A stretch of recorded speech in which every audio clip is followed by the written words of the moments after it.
mengambil alih sebagai penguasa mutlak saat baru berusia 27 tahun. Menyimpan koleksi besar mobil cepat, mengendalikan tentara terbesar keempat di dunia, mengucurkan dana dalam jumlah besar untuk hiburan pribadi, dan mengklaim sebuah rumah mewah senilai 900 juta dolar. Inilah gambaran hidup Kim Jong-un, sebuah kenyataan tersembunyi tentang kekayaan ekstrem dan kendali total. Rahasia apa yang disembunyikan di dalam Pleasure Squad, tim khusus yang dipilih untuk melayaninya? Dan apakah memegang jabatan tertinggi di negara itu benar membawa kehidupan yang menyenangkan?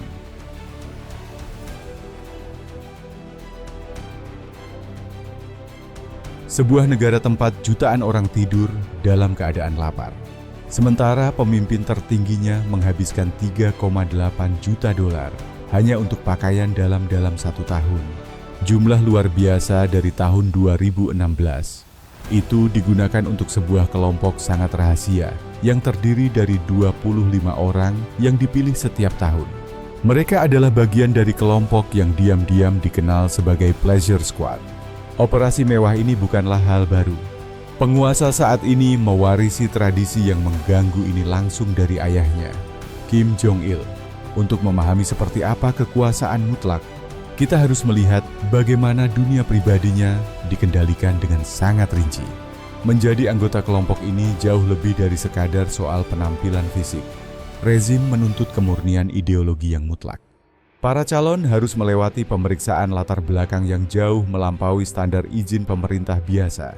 Sedikit saja jejak pengaruh barat atau kerabat yang pernah membelot, mereka langsung gagal. Keluarga mereka harus memiliki catatan kesetiaan yang benar-benar bersih.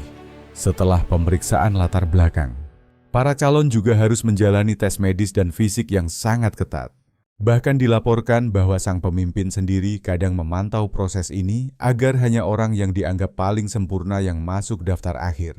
Setelah diterima, orang-orang ini dipisahkan ke dalam kategori tugas khusus. Sebagian mendapat pelatihan pijat, sementara yang lain belajar bernyanyi dan menari. Namun tugas yang paling dijaga rapat dan paling mengganggu adalah melayani langsung sang pemimpin dan orang-orang terdekatnya. Peran khusus ini berada di wilayah abu-abu antara kemewahan istimewa dan penahanan yang ketat. Lebih jauh lagi, siapapun yang selesai menjalani masa, tugas dipaksa hidup dalam kebungkaman total seumur hidup. Sulit dipercaya bahwa sosok yang membangun kenyataan kejam ini adalah orang yang sama, yang pernah menghabiskan masa remajanya sebagai pelajar pemalu. Ia adalah anak laki-laki ketiga dan pada awalnya tidak pernah dipersiapkan untuk mewarisi takhta. Ia bukan anak sulung dan tidak dibesarkan sejak lahir untuk menjadi penguasa. Sebaliknya, ia hidup dengan nama samaran dan diam. Diam berbaur dengan teman sekelasnya di International School of Bern di Swiss. Namun pada usia 27 tahun, ia mengambil alih kendali penuh atas Korea Utara. Hanya dalam 6 bulan setelah berkuasa, ia menyingkirkan 15 pejabat tinggi, membuktikan bahwa remaja pendiam dari Swiss itu telah berubah menjadi pria paling berbahaya dan paling berkuasa di Asia.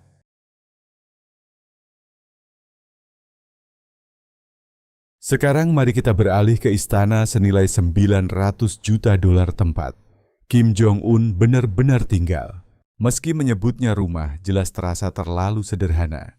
Perbedaan yang sengaja ditampilkan antara pemimpin tertinggi dan rakyatnya sangat sulit diabaikan.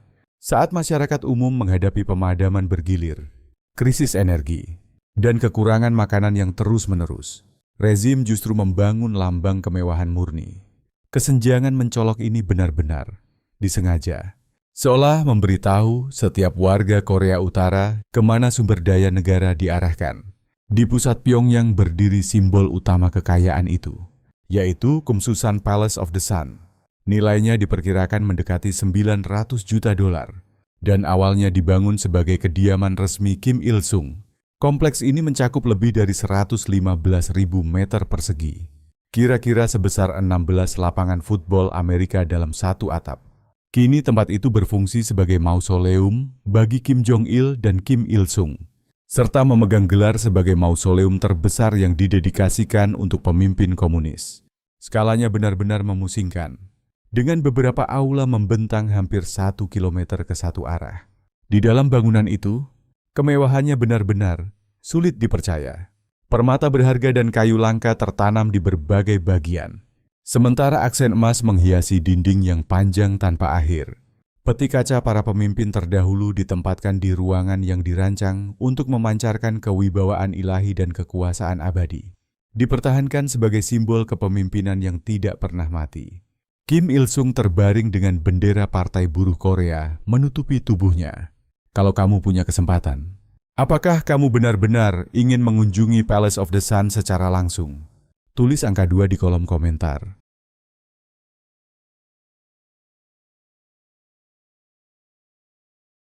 Jika istana menunjukkan kekuasaannya yang diam di satu tempat, maka armada transportasinya memperlihatkan seberapa jauh jangkauan mutlak yang ia miliki di tingkat dunia. Mari kita lihat koleksi penerbangannya. Kim Jong-un mengendalikan deretan pesawat pribadi, mulai dari pesawat baling-baling kecil sampai jet mewah jarak jauh. Yang memimpin armada ini adalah Il-62M, jet utama bermesin M4 dengan jangkauan mengesankan hingga 10.000 km. Ini membuatnya bisa mencapai hampir titik manapun di bumi, tanpa harus berhenti mengisi bahan bakar. Di dalamnya, pesawat ini kabarnya memiliki minibar lengkap, televisi, dan kursi kulit yang empuk. Pesawat itu juga dilengkapi sistem enkripsi canggih dan teknologi pengawasan mutakhir yang dipasang langsung di badan pesawat.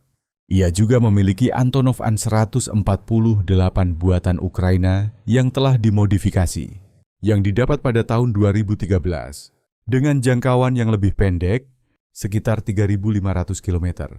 Pesawat ini sangat cocok untuk penerbangan regional, terutama perjalanan ke Cina.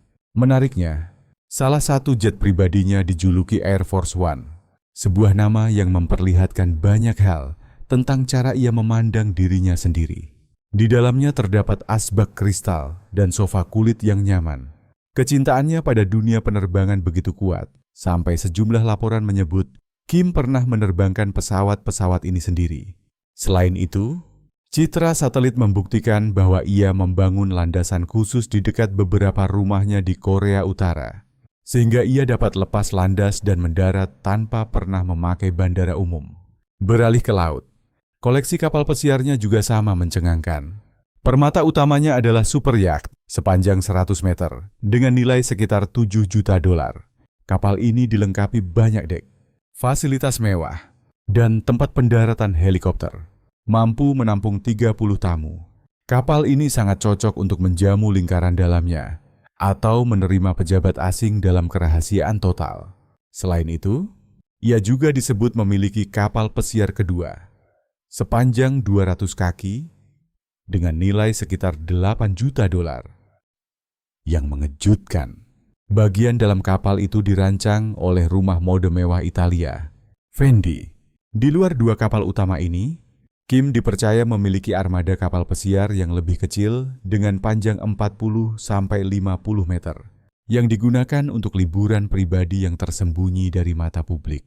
Sebagai puncaknya, sang pemimpin juga dilaporkan memiliki satu pulau pribadi penuh untuk dirinya sendiri di dekat Chongjin, lengkap dengan landasan udara rahasia. Kalau kamu bisa memakai armada ini, mana yang paling sering akan kamu gunakan? Tulis jet atau yacht di kolom komentar.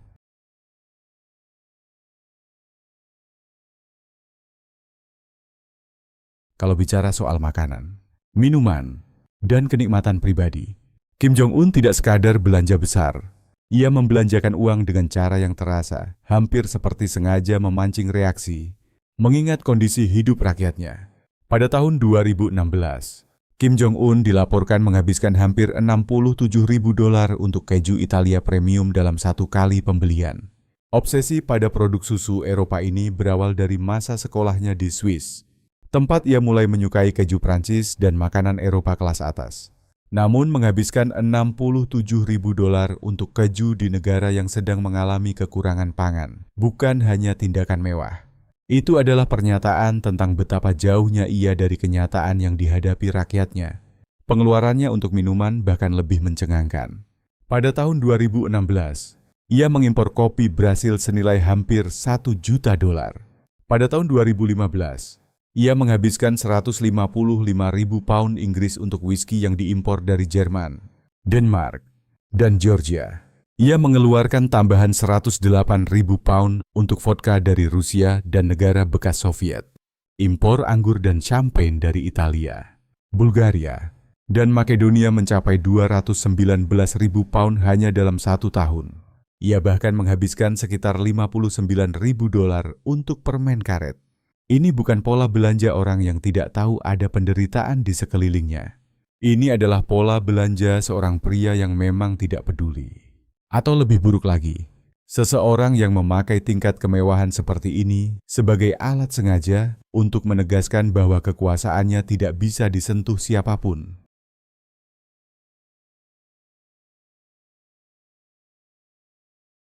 Sekarang ada satu hal tentang Kim Jong-un yang tidak banyak diketahui orang. Berbeda dengan ayahnya yang juga menyukai perjalanan dengan kereta. Kim membawa gagasan tentang pusat komando bergerak ke tingkat yang sama sekali baru. Kereta pribadinya, yang dikenal dengan nama Sandi Tango, bukan sekadar alat transportasi. Ini adalah benteng yang bergerak. Kereta ini terdiri dari 21 gerbong.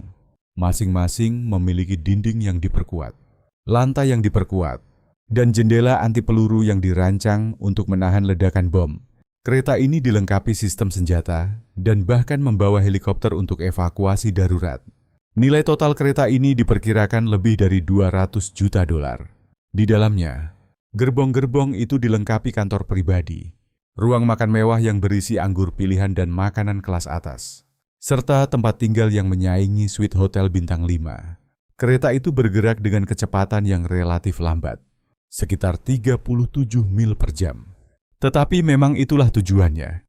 Kecepatan yang lebih lambat membuat Kim bisa bekerja, bertemu penasihat, dan memerintah negara saat sedang dalam perjalanan.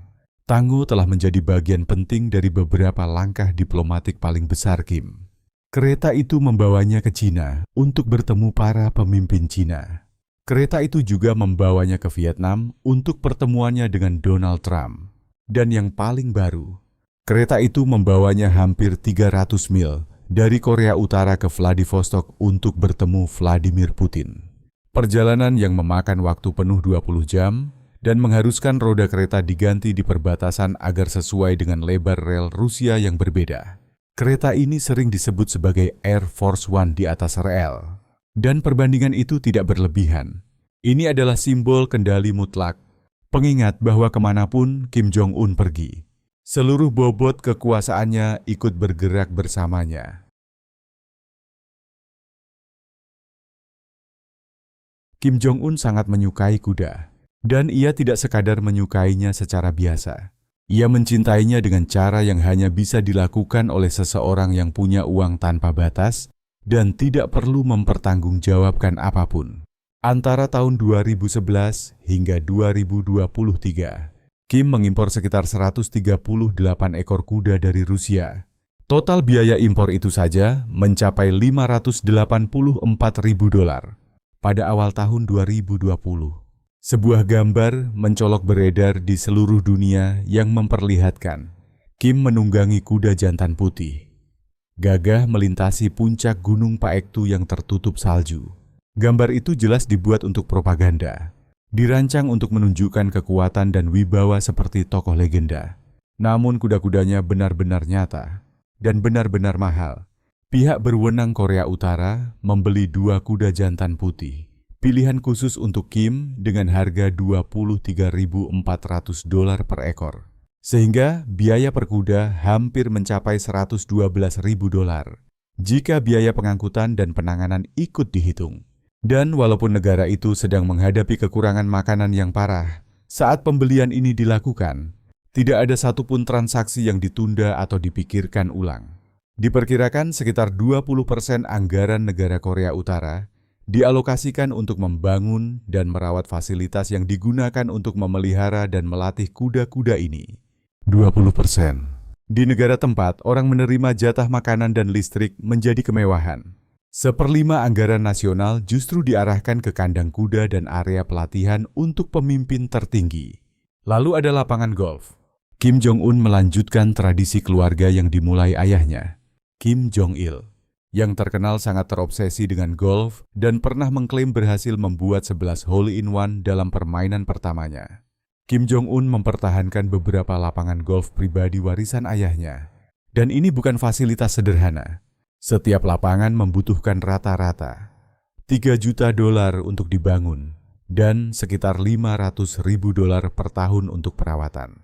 Pejabat pemerintah khusus ditugaskan untuk mengawasi kondisi lapangan ini agar selalu tetap sempurna setiap saat.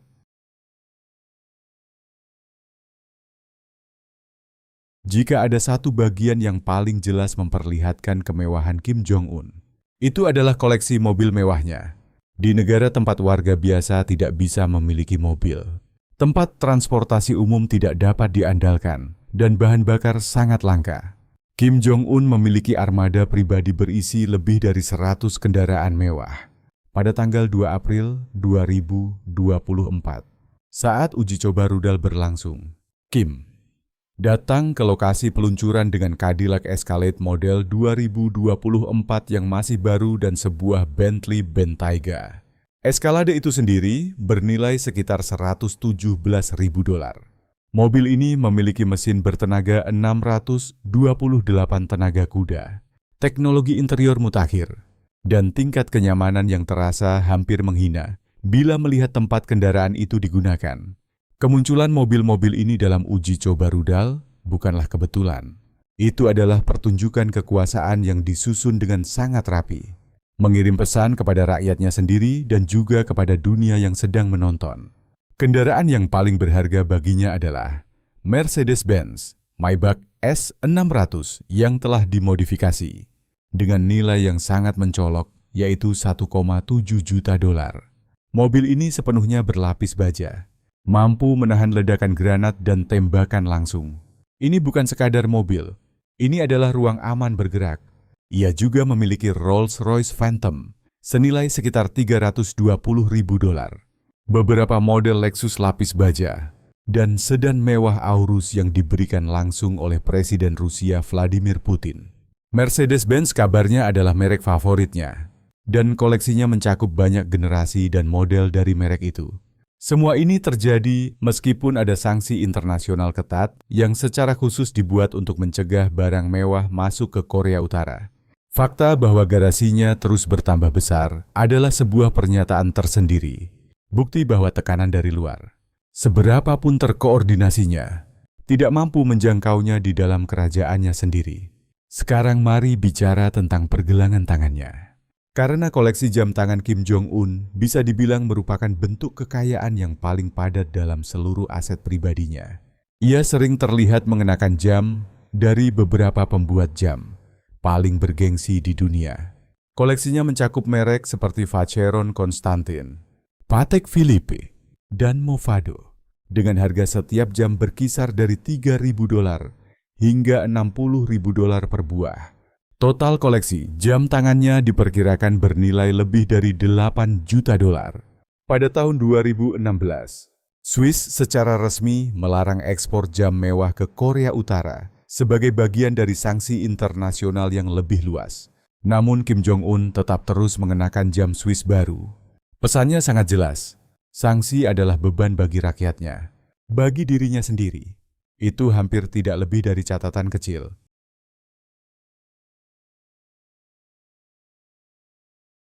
Kim Jong-un membangun sebuah resort ski kelas dunia. Bukan untuk pariwisata, bukan untuk diplomasi, terutama sebagai pernyataan pribadi tentang kekuasaan dan kebanggaan nasional. Sekaligus tempat bagi dirinya dan lingkaran elitnya menikmati rekreasi musim dingin, ketika sebagian besar rakyat masih berjuang menghangatkan rumah mereka. Resort ski Masih Keryong berdiri di atas Gunung Top Tawa, lebih dari 1.300 meter di atas permukaan laut. Tempat ini dibangun untuk menampung hingga 5.000 tamu dan memiliki hotel 120 kamar dengan 2 menara berbentuk piramida yang mencolok. Desain bangunannya memadukan estetika tradisional Korea dengan konstruksi mewah modern. Selain lereng ski, resort ini juga memiliki kolam renang, sauna, salon kecantikan, dan arena es dalam ruangan yang bisa digunakan sepanjang tahun. Bagi Kim Jong-un, Masjid Kryeong bukan sekadar fasilitas hiburan. Tempat ini adalah simbol. Ia mewakili kemampuan Korea Utara untuk membangun sesuatu yang besar dan mengesankan meski terisolasi secara internasional. Ia menjadi argumen nyata yang menolak narasi bahwa sanksi benar-benar berhasil. Kim Jong-un juga sangat mencintai musik, secara mendalam dan pribadi. Pada tahun 2014, ia diam-diam mengimpor 36 piano besar kelas atas ke Korea Utara, bersama sejumlah besar peralatan rekaman profesional. Satu piano konser besar dapat berharga lebih dari $170.000. 36 piano berarti investasi sekitar $6,1 juta hanya untuk alat musik saja. Kim memiliki band pribadi yang terdiri dari 13 pemain biola perempuan.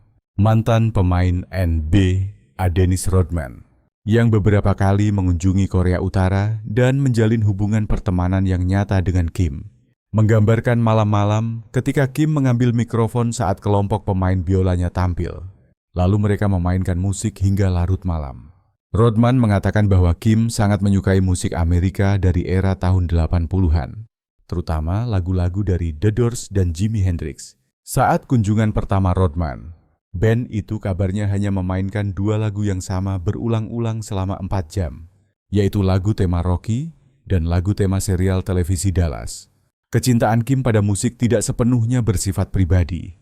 Pada tahun 2018, ia menghadiri konser selama 2 jam di Pyongyang yang menampilkan artis Korea Selatan, termasuk grup populer Red Velvet dan penyanyi senior Cho Yong-pil. Dari semua laporan yang ada, Kim terlihat sangat tersentuh oleh penampilan itu. Ia dan istrinya bertepuk tangan dengan antusias sepanjang acara dan berfoto bersama para artis di belakang panggung. Setelah itu, Kim secara terbuka menyampaikan apresiasinya yang besar terhadap K-pop, genre yang secara teknis ilegal untuk dinikmati oleh warga biasa Korea Utara. Ia menikmati musik yang jika didengarkan rakyatnya sendiri bisa berujung pada hukuman mati. Kontradiksi itu saja sudah cukup untuk menjelaskan dunia seperti apa yang dibangun Kim Jong-un bagi dirinya sendiri.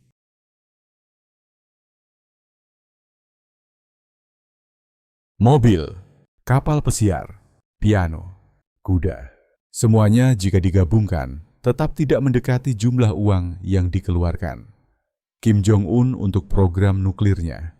Korea Utara saat ini diperkirakan memiliki persediaan 40-50 hulu ledak nuklir. Di bawah kepemimpinan langsung Kim Jong-un, program ini telah berubah dari alat tawar-menawar menjadi sesuatu yang kini secara resmi disebut Pyongyang sebagai pilar identitas nasional yang tidak bisa dibalik.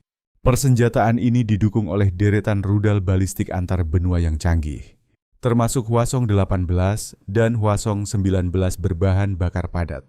Yang keduanya memiliki jangkauan yang sudah dipastikan mampu mencapai titik manapun di daratan utama Amerika Serikat. Menjaga dan memperluas program ini memakan biaya antara 1 miliar hingga 3 miliar dolar setiap tahun. Setiap tahun, meski ada sanksi internasional yang sangat berat, meski terjadi kekurangan pangan di dalam negeri, meski secara ukuran ekonomi dari luar, negara itu seharusnya tidak mampu mempertahankan tingkat investasi militer sebesar ini. Untuk memahami mengapa Kim terus menuangkan uang sebanyak itu ke senjata nuklir, kamu harus memahami pelajaran yang ia ambil dari sejarah modern. Kim Jong-un berulang kali merujuk pada nasib Muammar Gaddafi di Libya dan Saddam Hussein di Irak. Keduanya menyerahkan atau kehilangan program senjatanya. Keduanya pada akhirnya tewas. Dalam pandangan Kim, itu bukan kebetulan. Itu adalah pola. Dalam perhitungan strategis Pyongyang, perlucutan senjata sama dengan kematian. Program nuklir bukanlah kemewahan. Ini adalah polis asuransi tertinggi bagi kelangsungan dinasti Kim. Dengan memperkuat status Korea Utara sebagai kekuatan nuklir permanen, Kim memaksa komunitas internasional berada pada posisi mengelola, bukan menyingkirkan. Dunia tidak bisa begitu saja menjatuhkannya, seperti yang terjadi pada Gaddafi atau Hussein. Karena akibat dari salah perhitungan akan terlalu menghancurkan. Tombol nuklir adalah satu hal yang membuat Kim Jong-un tetap duduk di meja perundingan dan tidak masuk daftar penguasa yang tumbang. Dalam pikirannya, Setiap dolar yang dihabiskan untuk program itu adalah dolar yang dibelanjakan demi bertahan hidup.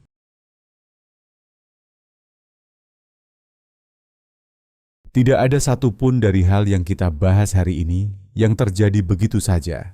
Jet, istana, program senjata, pleasure squad, semuanya ditopang oleh salah satu sistem kontrol sosial paling rumit dan paling brutal yang pernah dibangun. Dan memahami sistem itu sangat penting untuk memahami bagaimana Kim Jong-un menjaga genggamannya atas kekuasaan. Di dasar masyarakat Korea Utara terdapat sistem Songbun. Ini adalah struktur klasifikasi sosial yang membagi seluruh 25 juta warga Korea Utara ke dalam 51 tingkat loyalitas politik yang berbeda. Nilai Songbun seseorang tidak ditentukan oleh tindakan atau pilihannya sendiri. Nilai itu ditentukan oleh sejarah keluarganya, khususnya oleh apa yang dilakukan leluhurnya sebelum dan selama Perang Korea. Jika keluargamu setia kepada rezim, anak-anakmu lahir dengan akses ke sekolah yang lebih baik, pekerjaan yang lebih baik, dan kondisi hidup yang lebih baik. Jika keluargamu punya hubungan dengan Korea Selatan, pembelot, atau ideologi Barat, anak-anakmu lahir dalam kelas yang lebih rendah dengan pilihan pendidikan terbatas, jalur karier yang dibatasi, dan penempatan di wilayah termiskin negara itu. Sistem ini tidak hanya menghukum individu. Sistem ini menghukum garis keturunan. Penempatan pekerjaan ditentukan oleh negara, bukan oleh pilihan pribadi. Jika kamu ditugaskan menanam kentang di daerah pegunungan, itulah hidupmu. Mengubah penugasan tanpa uang atau tanpa kemampuan menyuap hampir mustahil. Ribuan anak muda telah dipindahkan secara paksa dari kota ke komunitas pertanian pedesaan lewat sistem ini. Masa depan mereka terkunci, bahkan sebelum mereka cukup dewasa untuk memahami apa yang sedang terjadi. Lalu ada dimensi psikologisnya. Warga Korea Utara diwajibkan menangis saat upacara berkabung nasional. Bukan dianjurkan, wajib. Media negara menayangkan rekaman massa yang menangis sebagai bukti pengabdian rakyat kepada dinasti Kim. Mereka yang dianggap tidak cukup tulus dalam menunjukkan duka bisa dipanggil untuk diperiksa. Negara tidak hanya mengendalikan apa yang kamu lakukan. Negara juga berusaha mengendalikan apa yang kamu rasakan dan menghukummu jika perasaan itu tidak terlihat cukup meyakinkan. Akses terhadap informasi dari luar hampir sepenuhnya diblokir. Sebagian besar warga tidak memiliki akses ke internet global. Sebagai gantinya, mereka menggunakan Kwangmyong, jaringan internal yang dikendalikan negara dan sangat disaring serta diawasi. Panggilan telepon internasional adalah pelanggaran serius. Meninggalkan negara tanpa izin akan berujung pada hukuman paling berat. Menonton film Korea Selatan dapat berakhir dengan hukuman mati. Satu-satunya jendela menuju dunia luar bagi kebanyakan warga Korea Utara adalah USB ilegal yang diselundupkan dari Cina. Dan bahkan memiliki benda itu pun membawa risiko yang sangat besar. Inilah infrastruktur yang membuat gaya hidup Kim Jong-un bisa terus berjalan. Bukan hanya soal uang, bukan hanya soal senjata, tetapi soal kendali penuh dan mutlak atas 25 juta manusia yang tidak memiliki jalur hukum untuk melawan, tidak memiliki akses pada informasi luar, dan tidak memiliki kerangka untuk sekadar membayangkan adanya pilihan lain. Sekarang mari kita satukan semuanya. Apa sebenarnya yang diberitahukan oleh kehidupan rahasia Kim Jong-un yang sangat mahal ini kepada kita? Itu menunjukkan bahwa kekuasaan mutlak, ketika sama sekali tidak dibatasi, bukan hanya merusak. Kekuasaan itu menciptakan kenyataan yang sepenuhnya terpisah. Sebuah kenyataan tempat satu orang bisa menghabiskan 3,8 juta dolar untuk pakaian dalam saat rakyatnya kelaparan. Tempat satu pemimpin dapat memiliki kereta anti peluru senilai 200 juta dolar, sebuah pulau pribadi, armada lebih dari 100 mobil mewah, dan koleksi jam tangan senilai 8 juta dolar. Semuanya dibiayai oleh penduduk yang tidak punya suara dan tidak punya pilihan.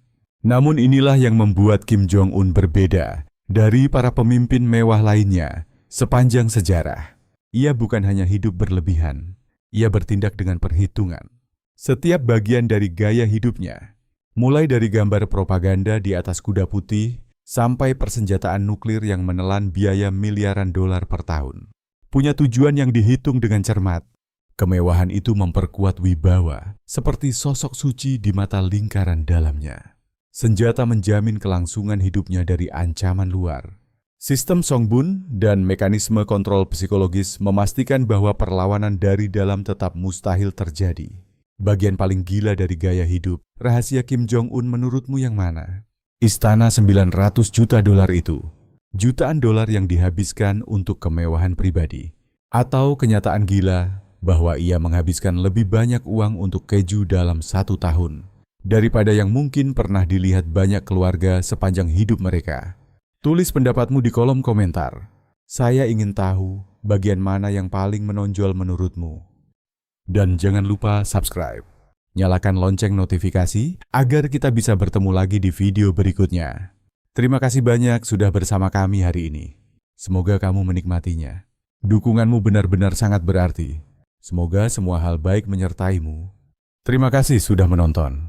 Kalau video ini lucu atau bermanfaat, jangan lupa like, subscribe, dan nyalakan loncengnya agar tidak ketinggalan video baru. Sampai jumpa di video berikutnya.